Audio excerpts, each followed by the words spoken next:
जिन्न लड़की, आसिया और गरीब लड़का। शहंशाह की मोहब्बत। एक छोटे से गांव में शहंशाह नाम का एक गरीब लड़का रहता था। उसके पास ना बड़ा घर था, ना पैसा, लेकिन उसका दिल बहुत साफ था। वह दिन भर मेहनत करता और रात को गांव के बाहर एक पुराने कुएं के पास बैठकर अपने सपने देखा करता था।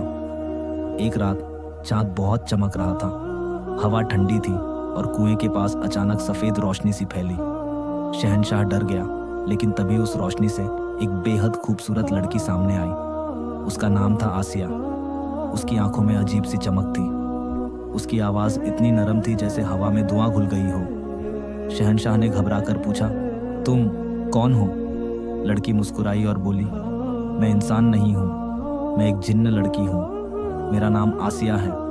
शहंशाह पहले तो डर गया, लेकिन आसिया की आंखों में कोई बुराई नहीं थी। उस रात दोनों ने बहुत देर तक बातें की।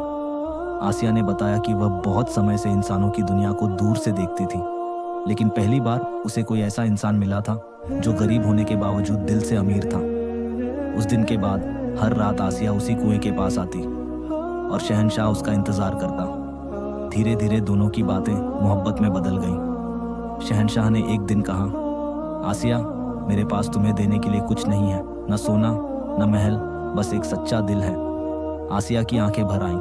वह बोली, मुझे तुम्हारा दिल चाहिए, दुनिया की दौलत नहीं। लेकिन उनकी मोहब्बत इतनी आसान नहीं थी। आसिया जिन्नों की दुनिया से थी और जिन्नों के सरदार को इंसान से उसकी मोहब्बत मंजूर नहीं थी। एक रात आसिया रोते हुए आई और बोली, शहंशाह, अब मैं शायद तुमसे मिलने नहीं आ पाऊंगी। मेरी दुनिया वाले मुझे तुमसे दूर ले जाना चाहते हैं। शहंशाह का दिल टूट गया। उसने आसिया का हाथ पकड़कर कहा, अगर मोहब्बत सच्ची है तो कोई हमें अलग नहीं कर सकता। आसिया ने उसकी तरफ देखा और पहली बार उसके आंसू जमीन पर गिरते ही चमकने लगे।